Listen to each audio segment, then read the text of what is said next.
It leads me to think maybe consciousness doesn't really exist. Consciousness has to be real because listening to Neil deGrasse Tyson philosophize about consciousness is one of the most painful experiences I've ever had. If someone makes a measurement and gets a result, and then someone else makes the same measurement but gets a different result, and someone gets a different machine to try to measure the same phenomenon, and they yet get a different result. But everybody thinks there's a result, but none of the results agree.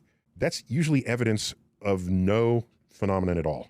Everybody's idea about consciousness is different and does not comport and does not blend into a greater edifice of an understanding of consciousness. There is no such thing as consciousness. This can be broken down into two premises and then a conclusion. Premise one is if it cannot be consistently measured, it probably isn't real. Premise two is that consciousness cannot be measured like physical stuff. The conclusion is therefore consciousness isn't real. This is a self-defeating argument in a variety of ways, but let's take it one step at a time. First of all, he's begging the question. He's assuming that physicalism or materialism is true in order to prove that physicalism or materialism is true. He's defining away anything that might be non-physical by saying only measurement count. Secondly, if consciousness isn't real, then what is the thought consciousness isn't real?